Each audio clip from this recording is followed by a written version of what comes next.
Lettre 2, des voyages et de la lecture. Ce que tu m'écris et ce que j'apprends me fait bien espérer de toi. Tu ne cours pas çà et là et ne te jettes pas dans l'agitation des déplacements. Cette mobilité est un esprit malade. Le premier signe, selon moi, d'une âme bien réglée est de se fixer, de séjourner avec soi. Or, prends-y garde. La lecture d'une foule d'auteurs et d'ouvrages de tout genre pourrait tenir du caprice et de l'inconstance. Fais un choix d'écrivains pour t'y arrêter et te nourrir de leur génie, si tu veux y puiser des souvenirs qui te soient fidèles.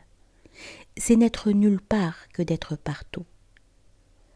Ceux dont la vie se passe à voyager finissent par avoir des milliers d'hôtes et pas un ami. Même chose arrive nécessairement à qui néglige de lier commerce avec un auteur favori pour jeter en courant un coup d'œil rapide sur tous à la fois. La nourriture ne profite pas, ne s'assimile pas au corps si elle est rejetée aussitôt que prise.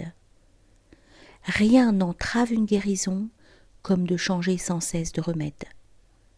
On n'arrive point à cicatriser une plaie où les appareils ne sont qu'essayés.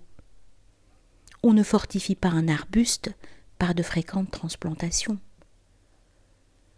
Il n'est chose si utile qui puisse l'être en passant. La multitude des livres dissipe l'esprit. Ainsi, ne pouvant lire tous ceux que tu aurais, c'est assez d'avoir ceux que tu peux lire.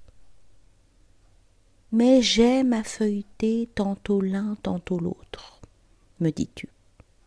C'est le fait d'un estomac affadi de ne goûter qu'un peu de tout. Ces aliments divers et qui se combattent l'encrassent. Ils ne nourrissent point.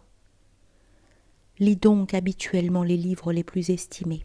Et si parfois tu en prends d'autres, comme distraction, par fantaisie, reviens vite au premier. Fais chaque jour provision de quelque arme contre la pauvreté, contre la mort, contre tous les autres fléaux. Et de plusieurs pages parcourues, choisis une pensée pour la bien digérer ce jour-là. C'est aussi ce que je fais. Dans la foule des choses que j'ai lues, je m'empare d'un trait unique. Voici mon butin d'aujourd'hui. C'est chez Épicure que je l'ai trouvé, car j'ai coutume aussi de mettre le pied dans le camp ennemi, non comme transfuge, mais comme éclaireur. La belle chose, s'écrie-t-il, que le contentement dans la pauvreté. Mais il n'y a plus pauvreté s'il y a contentement. Ce n'est point d'avoir peu, c'est de désirer plus qu'on est pauvre. Qu'importe combien cet homme a dans ses coffres, combien dans ses greniers, ce qu'il engraisse de troupeaux, ce qu'il touche d'intérêt, s'il dévore en espoir le bien d'autrui, s'il suppute non ce qu'il a acquis, mais ce qu'il voudrait acquérir. Quelle est la mesure de la richesse, diras-tu ?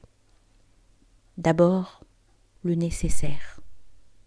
Ensuite, ce dont on se contente.